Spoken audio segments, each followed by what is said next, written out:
Right, I'm just watching people joining, so Can they see us straight away? yeah, they can. We can stop if you want.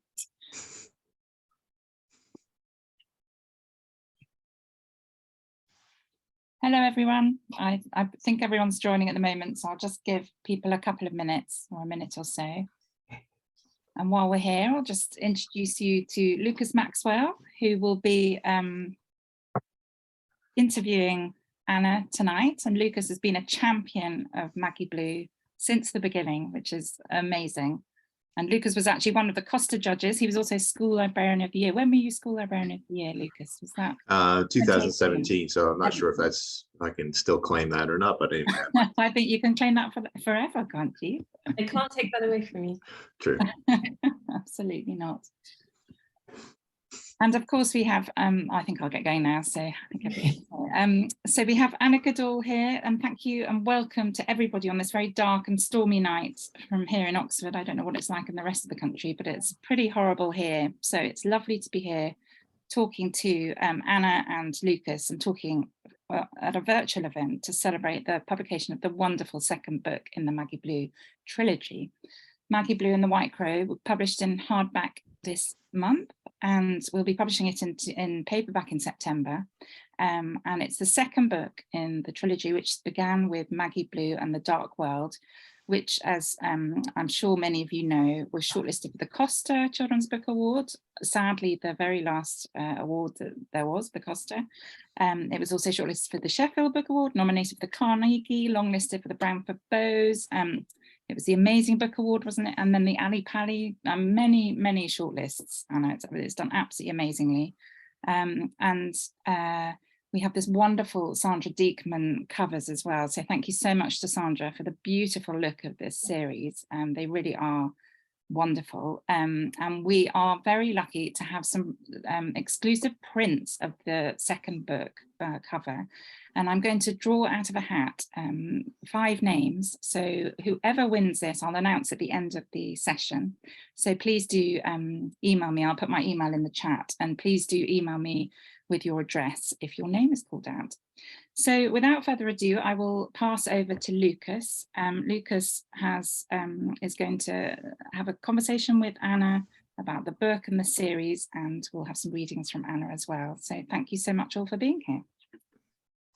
Thank you, Bella. Thanks for asking me to host this, and thank you, Anna, for writing this book. Hey, thank you very much for being here. How are you? How are you doing this evening? I'm fine. Yeah, it is horrible where I am as well in North London, so it's nice to be inside having a chat about a book. For sure. It's horrible south of London as well. I could confirm 100%. It's not very nice. Even though they're different countries, yeah. Let's just see. Everyone else can tell us later how horrible the weather is. Yeah, I'm just going to ask a few questions, and then we're going to do but you were going to do a reading. And so I'm going to step back away from the novel to begin with, and just ask a question about when you were younger. What were the books? Because I think about this a lot, obviously working with youth and teens and thinking about my own children and books and things like that. What were the books, films, music, things that shaped you, spoke to you when you were a young person coming of age, do you think? I mean, I think when I in terms of reading, it was just sort of anything and everything. I read an awful lot. And there's a lot of sort of family photos of me with sort of my nose in a book. That was my sort of go-to sort of repose position.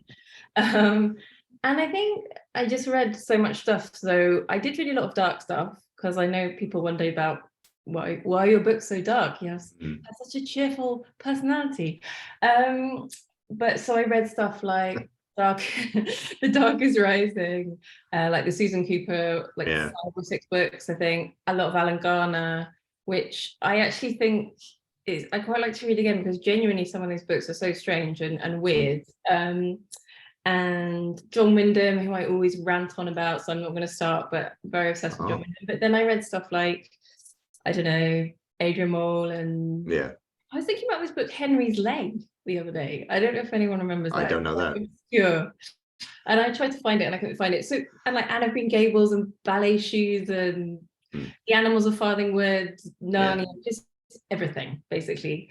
It was sort of, reading has always been like, I don't know, just extremely, really, really important to me. Always the thing that reading, writing, always my comfort places. In terms of music, I don't know if my friend Anna's here listening actually, because I can't see who's in the room, but we were both obsessed. I think we were both obsessed with Bjork debut. Nice. It was like this album that we were like, I still think it's amazing.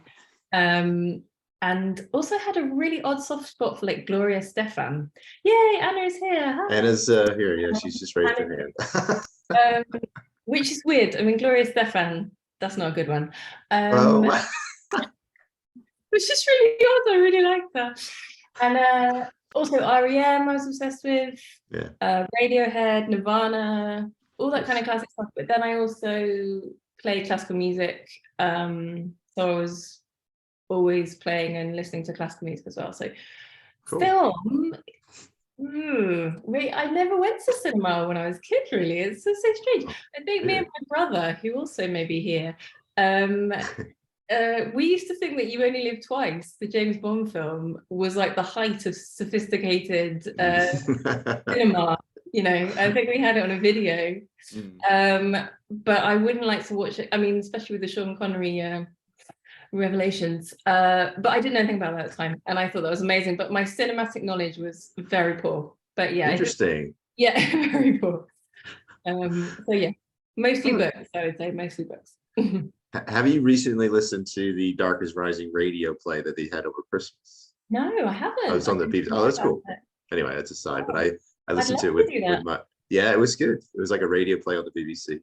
Do your kids still like that series? Is that still something that they read? My children, we read him. Yeah, they like them a lot. And I just 2 days ago finished The Animals of Farthingwood with them. Oh, really? Yeah, I had never heard of it. It wasn't a book that came over to Canada that I know of. I loved it. Yeah, I thought it was good. Oh, amazing. Yeah, I was obsessed with that book. Yeah, really good. Before I think you're gonna do a reading in a minute, which is amazing. But before, just quickly as well, I was just thinking about balancing. So you're making your book accessible to, that certain age group, but how do you balance maybe creating this world of darkness as well, and also making it accessible to maybe slightly younger readers than yourself, obviously, do you think? Well, I think I may not have done a job. A lot of foreign publishers, I mean, according to Bella, just think it's like too dark. To be honest, I didn't really, when I wrote it, I didn't have this sense of sort of how incredibly dark it was. And then, I don't know, I just wrote it from quite a sort of, I wasn't thinking necessarily about my audience too much. And then people spoke to me about how dark it is, but I think it is partly because I read a lot of dark stuff when I was a kid. So that just seems very normal to me. I didn't sort of want to exclude, because I actually think children can cope with darkness kind of better than, I mean, there's some stuff I read when I was a kid I wouldn't read now. Like I wouldn't read Tom's Midnight Garden now. I'm telling you, it's too sad. Not Tom's Midnight Garden, Good Night, Mr. Tom, that's what I mean. And yeah, so it wasn't actually an issue when I was reading it and when I was writing it, and Bella never kind of said, you have to tone this down. There was one point when she asked me what my overall trajectory for the trilogy was, and I told her, and she was like, it's too dark now, you have to stop. And I thought about it and I was like, no, she's I mean, if I really wanted to do it, I would have done it, but I thought about what she said and I was like, no, that's ridiculous. It's I think when I write the books, it's all about balancing the lightness and the darkness for me, because I mean some of the characters and the sort of social interactions are my way of kind of lightening what's going on, often even when quite dark things are happening. But yeah, so it's sort of two sides of myself is quite represented in what I write, in that I seem to have this very dark side, and then I have a more kind of, I don't know if comedic's the right word, but I like to bring that element into my writing as well, as I think it would be a little bit too a little bit too depressing for everybody. I mean, that was another question I had as well about the darkness, because I really loved it. I think as a young person, I would have really devoured the book as well, both books because of that. Because I was one of those kids who would only read dark stuff. I kind of cite like a change in moment when I found this on the floor of my grade 9 homeroom with like a dirty footprint on it. Was a photocopy of this short story by Vonnegut called Harrison Bergeron, which is like this super violent. It's very short. It's just this guy goes into this TV studio. It's like a dystopian nightmare run by TV stations, and he just goes in with a 12-gauge shotgun. It's really violent. But for like me, like a kid, I was like, this is amazing. And it kind of changed what I started reading. But anyway, sorry, go ahead. No, you go ahead. I was going to say that I think, a lot of writers who do write extremely serious, even people, because I mean, Vonnegut's well known for his humor. So I can only imagine that it was very funny as well as very, you know what I mean? Like he manages to balance that. And I think all the best writers, even if they're writing about really deep stuff, even if it's quite subtle, all my favorite writers, you've got to have a sense of the absurd and you've got to have a sense of humor when you write. I think so. Even if it's something's really dark, I think as long as it has that, it works. I want to read this short story now because it sounds absolutely amazing. But anyway. And I haven't read it in many years, so that's my memory of it. But anyway, it really really did something to my brain. We've got some comments coming in, and before we do a reading, so if you want to submit a question to Anna for the end, there's a Q&A button. Should be at the bottom. You should be able to. I'm here for all the dark stuff, says Louisa Reed. Louisa Reed, amazing to see you here. Linda Sargent, Hoagy keeps us all grounded, lightens the dark for me. Who's good night, Mr. Tom equals heartbreaking but brilliant. That's also from Louisa Reed. Nice to see everyone. Keep those comments coming. There's also the Q&A section where you can ask questions and we can get to those at the end. Are you okay to do a reading from Maggie Blue in the White Group? Cool. So I'm going to read us something from earlier in the book where I'm just sort of I just thought I'd read a bit that sort of reintroduces people to the characters Maggie and Hoagy in this instance, and also to their kind of environment and where they're at. Because at the start of the new novel, everything is quite calm, and it's kind of the calm before the storm. But there's a lot of underlying sort of, I don't know, trauma and darkness beneath what seems to be going quite well. So I'm just going to read this little extract now. So here we go. Okay. Starting with Hoagy, you'll be pleased to know. Excellent. Hoagy had fully recovered from his ordeal in the dark world, save for the long impressionistic scar that Miss Kane the wolf had ripped down his belly. But the old cat had lost his taste for a fight since only just surviving their adventures. The official line was that since his great adventures in another world, he had become bored by petty suburban squabbles, which were quite frankly beneath him. Thus, he had willingly conceded his 3-street territory, the evening slot, to a huge slob of a ginger Tom called Franz. According to Hoagy, Franz had a violent temper, an intimidating body weight ratio, and an alarmingly fast right hook. He was also 2 years old. From the comfort of Esme's old sofa cushions, Hoagy assured Maggie that his former streets would not be changing paws for some time. Not that he cared, of course. Now his one eye looked at her expectantly. Since his recovery, Hoagy's formerly esoteric film taste had relaxed, and he was currently obsessed with comedy films from the 80s and 90s. So, are we going to watch Big or Mermaids? Esme would join them in the evening sometimes, though of course Maggie's aunt assumed that Hoagy was dozing and or thinking of chicken, not compiling mental notes on actors and story structure. The videos were often very bad quality, and lines would flicker up the screen, or a crucial scene would have been accidentally taped over by a short clip from the Antiques Roadshow. But Maggie found their little film club comforting, especially in the summer, when the warm air wafted in through the open door and the light from the tiny TV screen illuminated their 3 faces. It felt like they were a family then, albeit a somewhat unconventional one. That afternoon, Hoagy really did doze off, and after a while, ripples of interference invaded the video just as Tom Hanks was playing chopsticks on the huge toy store keyboard. Maggie tried bashing the old TV, but a sea of white noise descended and 80s New York was lost in the blizzard. Reluctantly, she gave up and turned it off. It was cool in the dusty living room, but outside the heat still beat down relentlessly. She felt anxiety gnawing at her. She didn't like to be on her own anymore. When there was no one else about, she often thought about the dark world and what she'd seen there. In her dreams, she would see Mr. Yates's awful, distorted face pressed against the hot glass, or Miss Kane the wolf coming towards her, or Frank's body lying in the woods, or she would feel Eldrow's hands around her throat. The phone rang in the hall, relieving Maggie of her unwanted thoughts. After the beep, a familiar, ice-cold voice cut through the hot air. Good afternoon, Miss Durand. This is Dr. Naradnam calling from the hospital. Please do return my call at your earliest convenience. Then the line went dead. Could you please stop your incessant pacing? Came a grouchy voice from the sofa after a while. Could you please shut up? Maggie snapped back. She didn't bother to wait for Hoagy's response, but burst out into the back garden. The heat rammed into her, but its intensity made her feel better. The old wall at the bottom was still broken down. The garden was still a mess. It pleased her.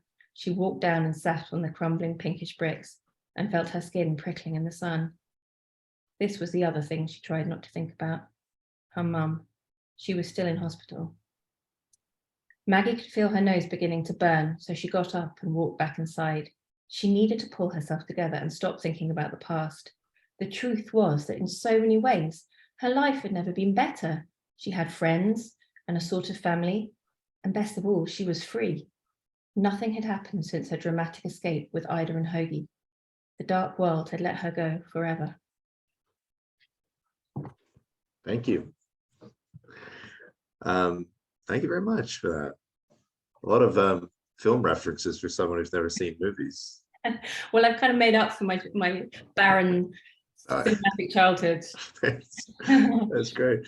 Some more comments here. I'm here for all the dark stuff, says Louise Reed. Joy Court, loving the darkness, which I think is pitched perfectly. Love this series. Best cat ever. So I guess, and Louisa, I love this so much. Hoagy's a legend. So then this leads to my next question, which may be contentious depending on your answer. Was there a character you enjoyed writing for the most or creating the most?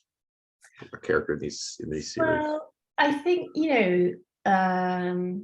I think Maggie's always my favorite person to write for, but then Hoagy is a close second because he always gives me a little break as well. I just love him so much. He's so cantankerous and grouchy, but kind of, he's just one of those cats that is just quite, there's a lot of him, you can really give him a good hug. And I feel, Hoagy's pretty much my favorite character to write, I'd have to say. Is that based on a cat you own or do own or know of? A cat with a personality? I know cats are notoriously have funny personalities or stubborn personalities or whatever. But I sort of think he's a sort of combination of all the cats I've ever known, but he is based on a real cat that I used to walk past on my way to the tube, and I sort of like as an animal obsessive, I'm always trying to make friends with animals, whether it's the dog or the cat.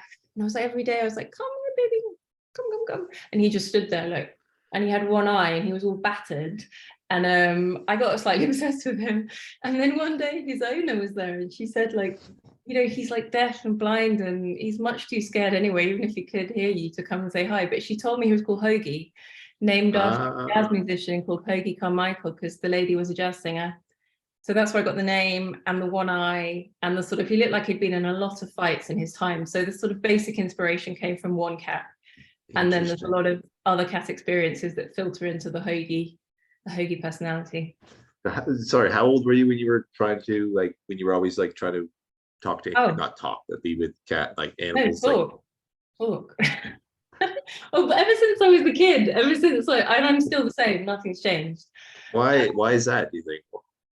Why? I don't know. I mean, I've always been, it's sort of all animals, it's not just cats. It's I don't know. I really don't know. I mean, I'm famous for it. It's always I remember when I was a kid, this massive Doberman, sort of Doberman male puppy, absolutely enormous, was running straight for me.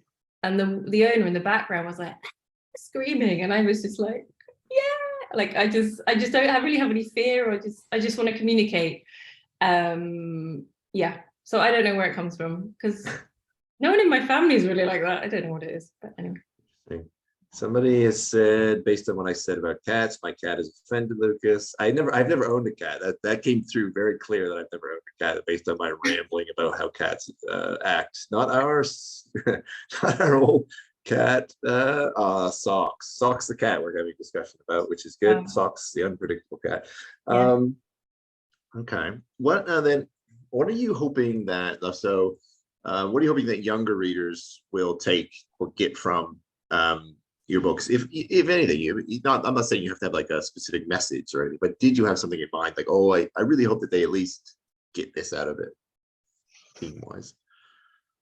I don't know, really. I mean, as I've been writing the three, the 2 books that I've started on the 3rd one, I sort of, the themes that are sort of running through it are sort of like become clearer. So I feel sort of like trauma is a bit of a theme in this book, but also a sort of assimilation, so that you can become yourself, and I think that's quite a common theme in sort of coming of age children's books. Yeah. That you can accept the good stuff, but also the bad stuff in yourself, and kind of still be a whole person at the end. Because I think when you're younger, you don't necessarily talk about it that much. Maybe people do talk about it more now, but I think a lot of people feel very disjointed. They don't really know. They don't feel that sort of grounded center to themselves. And it's always this feeling that you're trying to get somewhere to sort of become whole, And I think I really want, by the end of the trilogy, for that sense of Maggie has assimilated all the trauma and all the dark things and kind of become herself. Obviously not in a final way, because you're always changing, but if that was something that people could take from it, especially younger readers, then that would be great. And also, of course, to talk to cats, that's Excellent. Do you get to have any time to read for fun? Something I'm very obviously always talking about. Do you get to read for fun, read for pleasure yourself? If so, what are you reading? What do you like to read? Yeah, I read all the time. I mean, I've had a very funny journey. I've talked to Bella about this so much, and she's probably going to have a snooze while I start talking about this. But basically, in lockdown, I went on this absolutely mad sort of thing that I'm still on, which is I'm reading classic crime and noir to the point of like total ridiculous obsession. So Wow. Penguin brought out these really beautiful editions of Simenon of Maigret. I mean, I read about 80 of those. Then I've done the whole of Dorothy L. Sayers. I wish she'd written some more. I read so much Agatha Christie, which was a bit unfair on Agatha Christie, because frankly, once you start reading them in a row, you're just, I don't know how I did it. You should read one every so often, they're really good, but I just completely overdid it. And now I've got through Raymond Chandler, and I'm like, what am I going to do now? But then when I'm not reading this, which is this new thing that just started in the pandemic, my favorite things that I've read recently are, one of my favorite writers is Tessa Mosfeig. I don't know if you know her, but I don't.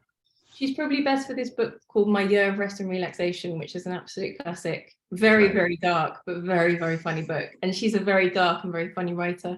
And also she gives the best interviews of any writer I've ever encountered. So even if you don't read her books, she's called Tessa Mosfeig. Just look up her video interviews or print interviews. She's just so straight talking and funny, and she sort of doesn't give a, which is quite unusual. You know what I mean? I mean, Bella's snoozing now.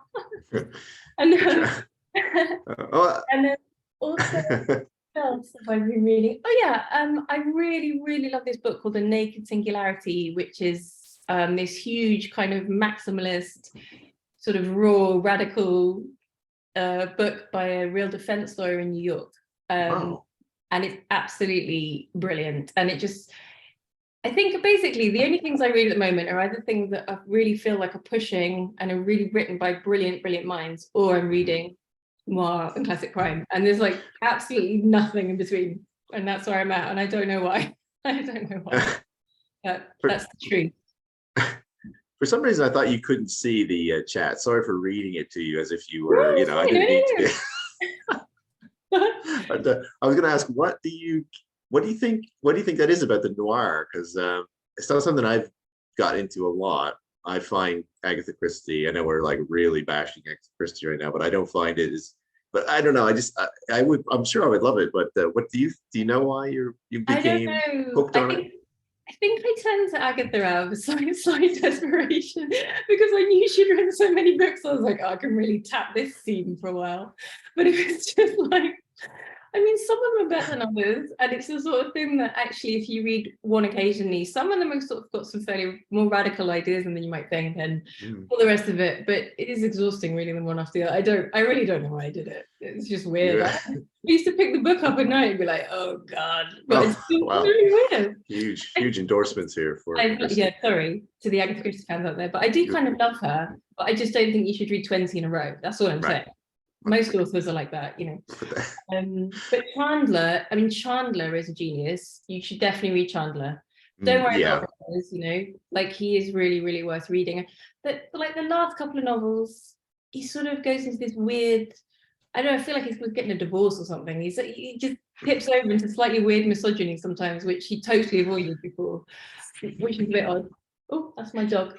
But the early novels are absolutely amazing. He's just a great prose stylist. It's not, you know, it's the genre is just a sort of happens to be, but he's I recommend him. But yeah, I'm not trying to push you into this world. It's no. You don't want to go there. I want to. I'm trapped. Help me.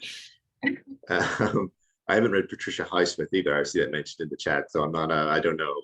I know the name, but I've not read them. Actually, I haven't read the Ripleys, but I could definitely read those. Yeah, I could move on to that next. Yeah, thank you for that suggestion, Carrie. Before I almost forgot it. With Hoagy's name, you said there was a cat you met that was actually called that. And when I first read the books, in North America, Hoagy is like a giant sandwich, and I thought that really fit the cat's description a bit. I was like, maybe this author's from North America or something. Maybe they, but anyway, that's I don't know. I just thought I'd put that gem in there. I guess another question is, so I mean, really just thinking theoretically, of course, if you were going to travel into this dark world, you knew you had to do it, who would you take with you? Why would you take that person with you? It's a good question. I think I'd take my brother, actually, because my brother is the only person I know who just literally has always for years just gone off on adventures. He got inspired by As I Walk Out One Midsummer Morning by Laurie Lee in the mid-90s, and he's never looked back. Wow. So he just goes off on adventures, and he's very sort of like, I feel like he'd be quite sanguine in the face of all this mad stuff happening. And just like, yeah, it's fine. We'll just go around the other way, you know, and you just charter a course. So I think I'd take my bro. That'd be good. Excellent. People can put their, oh, thanks. Someone said great question. Oh, it was Bella. Thank you for that question. Saying that it's a great question. What were the challenges you faced writing a sequel compared to writing? I mean, obviously you probably had more time, I would assume, but what were other challenges that cropped up writing the second one compared to writing the first one? Yeah, I had a discussion with another author about this. Tamsin Merchant, I think she wrote the Hatmakers books. Anyway, and she'd had exactly the same thing, which is quite interesting, which was that I wrote an initial version, and I just sort of tried to really over control everything. So I had the whole plot, like every little detail of the plot worked out, and you know, I knew exactly where I was going. And I wrote quite a lot of it, and I realized that it was just it was really boring. I was really bored. So I think what was very illuminating for me was realizing that I needed to sort of I don't know, I have to be a little bit afraid, a little bit not really knowing where I'm going. I have a general idea, but if I actually know all the answers, then I sort of just zone out and I'm not really there. So that was quite interesting to know, because I was worried about writing the sequel, basically, because it suddenly feels like, okay, this thing has now actually got to make sense and everything's got to interconnect, and people enjoyed the first one. Now that, you know, suddenly there's a lot more different issues in your mind than when you just randomly write a book and hope somebody will like it. So I found it felt quite tough. It felt harder than the first one. Yeah. But yeah, once I kind of realized that I had to just let go and see what happened, then it did come a lot easier. But yeah, it was a difficult start. I think I found it quite hard. Are you someone like, because if I have a deadline, this isn't treading new ground, but I will wait to the very last second to do stuff like that. Do you do that? Is that how you approach? I'm a sort of weird, yeah, I don't know really. I'm a bit of a weird mixture. Sometimes I don't really engage my brain until the very last moment. I might sort of flop around doing bits, but I don't really think until, you know, I'm in trouble, basically. But I'm lazy. Oh, I wouldn't call it laziness. I was just thinking more. I don't know. The panic. I can kind of ride the panic, do stuff. So I was wondering if that was similar. No, definitely, yeah. Simon, very pleased at this choice, but not so sanguine at this endorsement. Okay. That's my problem. Skipping over to Maggie's personality, how did you put that together? Is it, again, maybe yourself or someone you knew, or do you think it evolved? It probably evolved, I'm sure.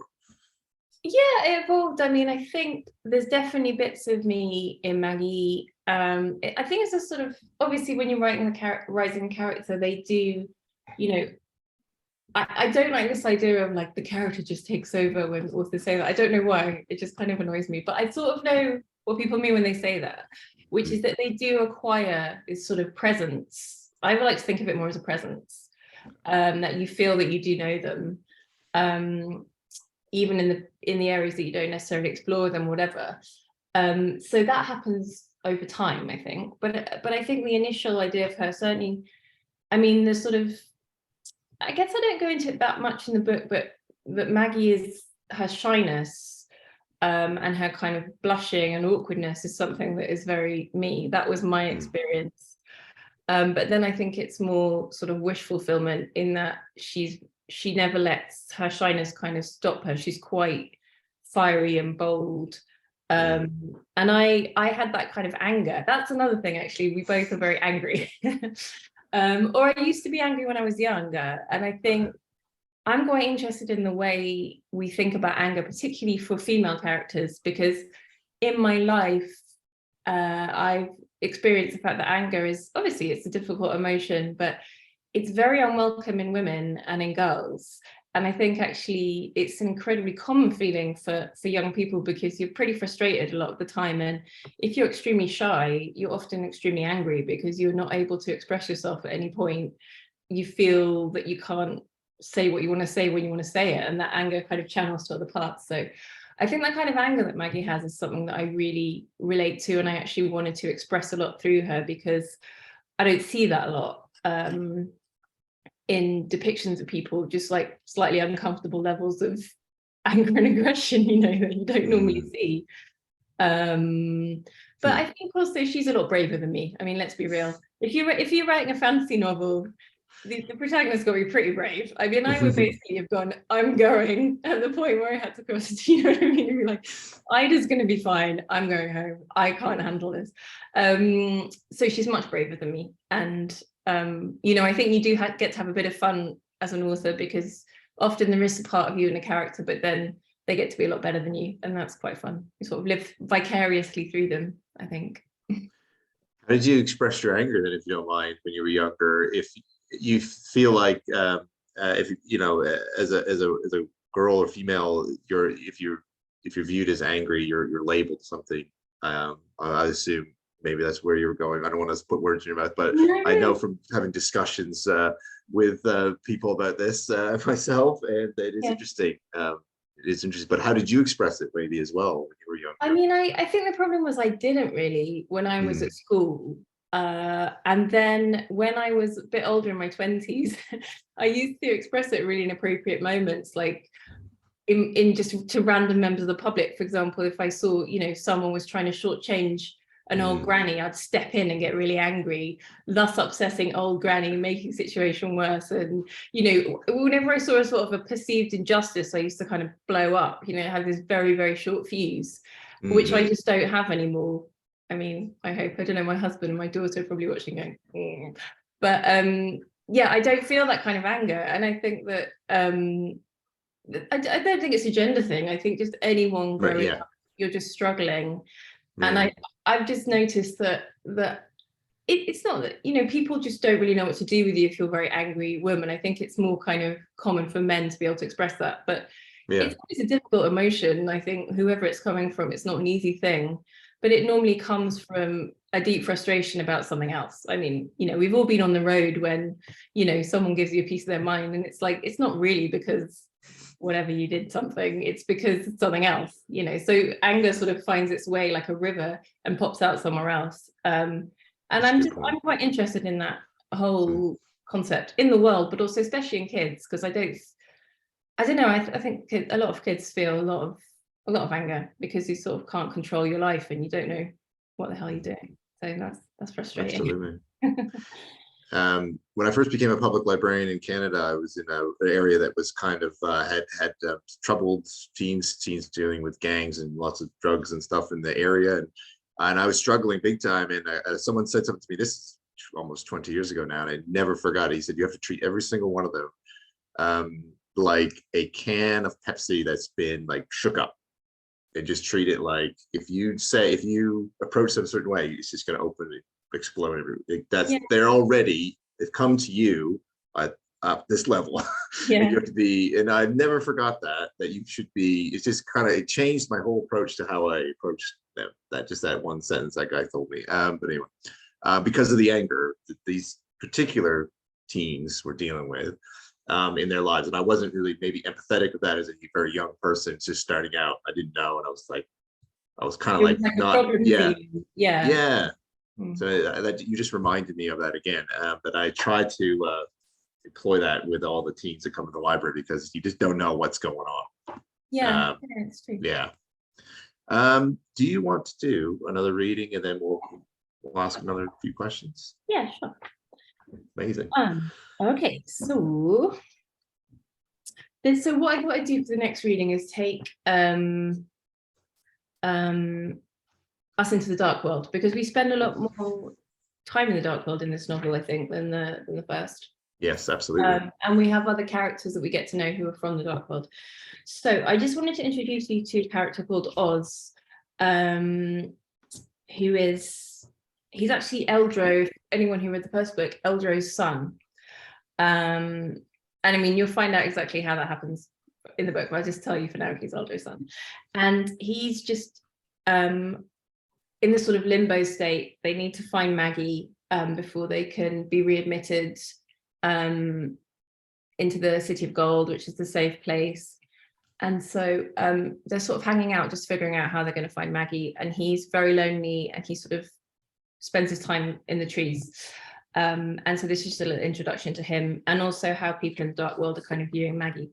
So when we meet him, he's just talking to an Umon, which is one of these little creatures, little grey creatures from the first book, who's been fighting, because there's a lot of war happening now on the island in the dark world. And this is the conversation that they have. Great. Where are you running to? The strange plains, she answered, gasping a little. The islanders cannot go there, and the moon witches will leave us for now. The moon witches, Oz began. She shook her head. No better than your people. We will not obey them any longer. Weren't you bred to obey? The question just slipped out. But the Umon did not seem offended. She panted a little, closed her eyes, opened them again, and then said with strange intensity, yes, but something has changed. She paused again for breath and looked at him closely. A stranger came here, a girl from another place. But she did not become a sleeper as the others did. She was different, powerful. She defeated Eldro. Oz's ears pricked up. Was it the same girl? It seemed everyone knew about her, even lowly Umons. What is she to you? He asked curiously. One of us grew fond of her and protected her, the Umon explained. He gave everything, and though he was ended, he died free. His legend is growing amongst us. We wonder if perhaps we do not have to obey after all, that perhaps it is not in our blood as they've always told us, or not in all of us. What happened to the girl? Oz asked. She disappeared. She can cross through the portals, though she's not a shifter, not as we understand it, and many believe she's destined to return. Yes, Oz thought, it was definitely the same girl. It was this Maggie Blue his father was so obsessed with. So she had defeated him. No one had ever mentioned that. Oz felt a certain humiliation at this new knowledge. The Umon drank from the water bottle again and then stood up a little shakily. The black leaves she had been holding onto the wound had staunched the bleeding, at least for now. Are you going to your tunnels? Oz asked. Yes, the Umon managed a ghostly smile. Thank you for your kindness, boy. Good luck. Good luck, Oz managed to say, but she was already gone. The encounter with the injured creature made him feel low. Was it because she would probably die before she reached the strange plains? Or was it because, even in her awful state, she still had somewhere to go, somewhere she could call home? His home didn't exist anymore. But when he'd lived in Sun City, he had never been close to a tree, never touched one. Now they were his only companions, the only place he felt he belonged. But sometimes even they couldn't stop him feeling lonely and useless. Still, when the Umon had gone, he scrambled back up into the treetops. Later, in the silent house, the maids had left him some food, so he sat in the kitchen and ate alone. They never said a word to him, but they were kind, and sometimes he had to restrain himself from throwing his arms around their huge black skirts and hugging them, as if he were still a little child. But those days were over. All he knew, the one thing he could hang on to, was what the fathers had told Eldro and Elmara. They needed to find Maggie Blue, the girl from another world, the one they had let escape, the one the moon witches were afraid of, the one an Umon had gladly died for. If they could bring her to the father's dark circle, then they would be welcomed into the City of Gold, the place where they would be safe, even when the whole world burned. Whew, dark stuff. That's great. Thank you. It's good. Thank you very much. I don't know if Bella will shut down my computer if I ask this, but if you are you able to tell us anything about third book? Oh, third book. I have actually started writing it. I want to know. Yeah, I want to too. It's all I can say is there's going to be. What can I say? There's going to be a huge battle. It's going to be very, very dramatic at some point. Yeah, that's all I can tell you right now. But that's yeah. okay. Cool. All right. I'm gonna go to some questions here from the panel, from the attendees, I should say. This one's from Carrie. Carrie, thank you for your question. Did you always plan to write a sequel, or is it a trilogy? And if so, which we know it is, if so, did you have the whole narrative worked out before you wrote the first book? No, I would say I didn't have it all worked out, but I had an idea of where I was going. It's a bit like what I was saying about my writing process in general, which is that I know where I'm going. I'm not entirely sure I'm going to get there. There was some, I think this was also why I found it hard to write the second book, which was, I didn't know whether it was going to be 2 books or 3 books. And it took me a little time to figure that out. So yeah, I didn't always know it was going to be a trilogy, but I knew the story that I wanted to tell. It just took a bit of time to figure out how that was going to manifest itself. But yeah, I knew the story basically when I started to write. Well, that's cool. This is from Nick. So when Nick Webb, well, official name, Nick Webb, the Rabbit Hole, that's what it's called. Oh yeah. Hi Anna. Oh, are you doing hi. any? Are you doing that? That's it. No, I'm kidding. Are you doing any school visits? We'd love to chauffeur you around some of our local schools. Liz has got our contact details. Don't show me around. Wow. It's pretty good. Kind of what an author doesn't get every day. Yeah, I mean, basically, I think when the paperback comes out in, thank you, Nick, by the way, I'd love to. Thank you. I think when the paperback comes out in September, I'm going to be doing a lot more school visits. Cool. Yeah, so I'm sure we can arrange something for sure. Yeah, thank you. Thanks for being here as well. Yeah, thanks for that. So if you have any other questions, yes, put them in the Q&A or even in the chat. That would be great. I also should have asked the school visit question. That'd be something I'll be very interested in September as well. Okay. So you can't really tell that. You've told us a little bit about book 3. Now, what do you have in your mind after Maggie Blue? Is there some kind of genre, topic, theme you want to approach? When Maggie Blue is completely finished, the whole story is finished. Yeah, funny enough, I do have a little idea, but you know, it's sometimes when you're writing something else, you have loads of good ideas for other things. So I don't know if because it's just like, you know, you want to do something, you sort of like, this is my homework and I want to do something else. So I have actually all I can say, because I don't know what's going to happen really, but I would just hope, thinking that maybe all my noir reading, all my kind of Chandler reading is not going to be wasted. I feel like I might want to do not a sort of classic crime thing, but something crime related, maybe structured like a crime book, but a sort of YA or middle grade. And I've got this whole idea, but I mean, it's just too vague for me to even explain to myself, let alone share it with people. But yeah, I'm quite excited about that. It's actually really exciting thinking about doing something different as well.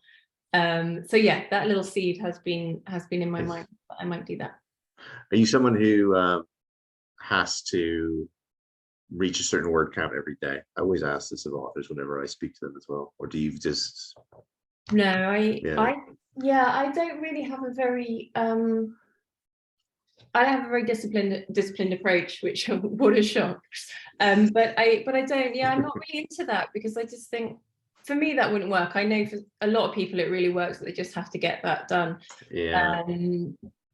I just tend to, I basically, it goes very much in phases. So, you know, I have a phase where I just writing a lot and it's all coming very easily. And then I have phases where I'm trying to sort of sort it all out. Right. And then I sort of feel like, oh, I've stopped writing, and then it will just start again. So I don't really have a planned approach, I have to say. It just kind of happens. I do sit myself in a quiet room, and go, right, now you have to work, but that's about as disciplined as I get. That's interesting. Speaking of crime novels, again, I know we're veering off of it, but I once spoke to a murder mystery author, and I just was asking them these kinds of questions, and they said they wrote, you know, murder mystery, but so they had a Excel spreadsheet that said exactly where each character was at what time of the day for them to put it together. Now, is that something? Is that maybe based on your previous answer? Would that be something you would feel like you'd have to do? Is that your organizational kind of preference? Something like that. Something so dedicated to every second of every day. Very cool. That's, I mean, I love that. Cool. I would just like to see that, you know, for a book that I really loved. I'd love someone, even if the author didn't do it, I'd just love for someone to work that out for me. It's really gorgeous.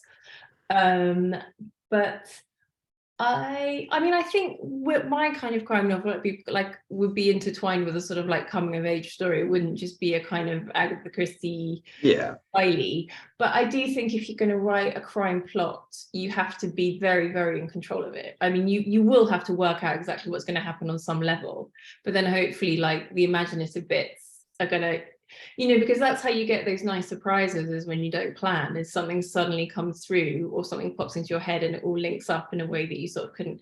But yeah, like when I'm reading the Chandler, because for example, it's all from Philip Marlowe's perspective, the way he reveals to us what's really going on, and also we don't always know what Philip Marlowe has figured out as well. It is very controlled. So I think I will have to get a little more disciplined if I'm going to do this idea, for sure. I don't know about an Excel spreadsheet, because I hate Excel spreadsheets, but something, an analog version of that, I think, like Post-it notes on the wall, maybe. Yeah. Thank you. Question from Sean, or a comment from Sean. Have you read Kelly Barnhill's When Women Were Dragons? Amazing story about female anger. Ooh. No, I've never even heard of it. It's very interesting. Make a little note. It sounds interesting. Yeah. Now, I don't know if this was put into my head before I read the books, or I don't think I thought of this, but so I think it was put in my head a little bit before I read the book, which is fine. But I want to ask, I almost forgot to ask, did does something like Studio Ghibli films have any influence on you at all? Because for some reason, and again, I don't know if someone told me this or I read it somewhere, but it felt like that kind of novel for some reason. No, I've had that a lot. Okay, you have heard. Okay, yeah, lots of different people have said, especially excuse me, especially Spirited Away, I think always gets mentioned. And basically I've never seen Studio Ghibli, and I would have watched it by now, but I don't want to, because the images that I see, like the stills I've seen on Instagram and stuff, are so amazing and so imaginative and brilliant that I think I can't watch it because I don't want it to influence me. So as soon as I finish Maggie Blue, I'm going to watch it, because I've had so many people make that comparison, and I'm really, really interested. But I just feel like I just look at the world that they create, looks so brilliant that I don't want to influence me. So I'm going to wait till I finish book 3, and then I'm going to have some sort of marathon Studio Ghibli event. I think that's my plan. I think you'd like Princess Mononoke. Yeah, I've never seen that. Princess Mononoke. Okay, I showed it to my children, probably way too young. It is, I thought, oh, this would be all right. It is super violent and pretty disturbing. But you just love violent stuff, don't you, Lucas? Let's be real.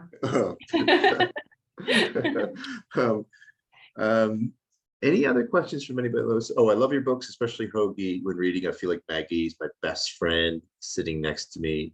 Oh, that's such a nice comment. Thank you. How lovely. I definitely second that. There is this feeling of Hoagy being this friend that doesn't take much, from anybody, but will be there for you, but also give you maybe a slap in the back of the head when you need it, kind of attitude, which is amazing. Yeah, definitely. Clip around the ear.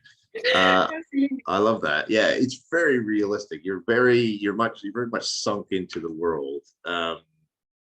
I feel when you're reading it. So they are amazing novels. I should have said that right at the beginning, but I think I'll just see if there's any other questions, but I think that's it for this evening, unless anyone has any other questions they want to ask. I just want to say something very quickly about you, Lucas, which is that not only is Lucas the most incredible librarian, like we kids growing up in the 80s and 90s, like we didn't even know who a librarian was. Like this idea that you go to the library and you have this special place where you can talk to somebody, and there's groups and places you can kind of go hide from the world is just such an amazing thing. And I think that's one of the things that has been most interesting to me becoming a children's author, is that I didn't actually know about this whole library scene, as it were, and the amazing stuff that people do in schools for kids. I mean, it's just brilliant.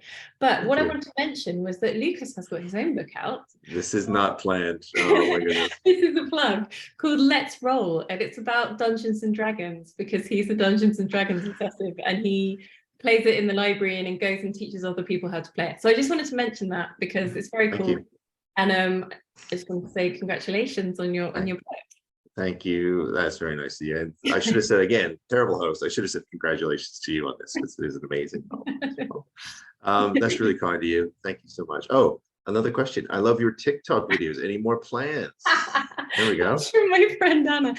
Basically, I've known Anna since we were about 5. If we'd had TikTok in the late 80s and 90s, it would have gone viral. I mean, would have just taken what would you see? Okay, what we would have seen in the late 80s and 90s? I mean, basically, you're just doing like those like Top Gear spoofs where like you do the edit where like the bonnet suddenly opens, stuff like that. Bit of Fried Laurie, things like this. These are probably references that everyone's like, what? But yeah, we would have had so much fun. So yeah, Anna, don't worry, I've got some more like I've got some more terrible videos planned for TikTok. Don't worry about it. I'm on it. Any other questions? Thank you for that. I'm so relieved to hear that. Okay, all caps. If not, I want to thank you, everyone, and I want to thank Bella and everyone for this opportunity to host this book launch for this amazing new novel. So Maggie Blue and the White Crow, make sure you get it because it is amazing. Thank you, Beverly, for that comment. Thank you very much. Bella's jumped back in. Welcome back, yeah, Bella. I just want to say thank you so much. It was such an interesting discussion, and I love the fact there was quite a lot of chat about the sort of feelings of anger that are expressed within the novel, and it really reminded me of the first time I read Maggie Blue in the Dark World when I didn't know Anna, and it had just been sent to me. And I had that same feeling. My favourite author was Diana Wynne Jones when I was growing up. She's still one of my favourites. And she did exactly that same thing of allowing her characters to feel really, really massive emotions, and to that's okay, you know, it's all within context, and it's okay to feel like that. And I think that looking back on why I love them so much, that was a big reason. And I got that exact feeling when I read Maggie Blue for the first time. It was back in that world, and that's what I'm always looking for as an adult reader. You never quite find it, do you? Because you never can get back to being a child, unfortunately. But that's really, and then the Studio Ghibli, of course, in Diana Wynne Jones, it all sort of comes together, doesn't it? In a anyway, thank you so much, Lucas. Thank you so much, Anna, for this incredible, you know, incredible books. And also I love the way you talk about them as well.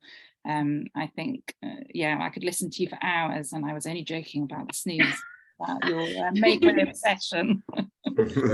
You've got to do it. You've got to write a novel back. You've got to. Thank you so much for coming, everybody. I'm going to pick out the hat. Oh yeah, forgot about this. Beautiful print, doesn't it? I didn't even have one. That's amazing. Sorry, Anna and Lucas, I'll be sending you one as well. Thank you, Sandra. Sorry, thank you, Sandra, for being here this evening as well. I just want to say. Thank you. Thank you for the wonderful artwork that just makes it so special. Thank you. And for your comments as well. Hi. Hi, Sandra. Right, I'm really picking out of a... Wow. Oh, okay, been writing. Oh, Joy Court is the Joy. I know Joy. Congrats. I know you, Joy. I'll be able to find you. Ruth Hunter. I don't know Ruth Hunter, but please do. I'll just put my email in right here so that you can email me. Thank you, Suzanne, for that comment. Yeah. Louisa Reed. Ah, Louisa. yay! Louisa, congratulations. Oh, Rachel Bowden. I saw you a couple of days ago. Rachel Bowden's from Book Trust. I don't know if you know her. Very lovely person. And finally, oh, I put Rachel Bowden in twice. I'm sorry. It's a fix. That's a fix. Fixed up. My name's in there 20 times. Suzanne Peace. Is that right? Suzanne Peace. That's the name on the. Oh yeah, I see Suzanne Peace. Amazing. Well, I think that's 5. Please do email me and I'll send you a printout, and I'll obviously be sending to you as well. And thank you again, Lucas. Thank you again, Anna. What a wonderful book. Please do go and buy it and read it. And I just can't wait to read book 3. No pressure at all. Thank you so much. Thank you, everyone. Thank you. Have a lovely evening. Take care. Bye. Bye. Bye.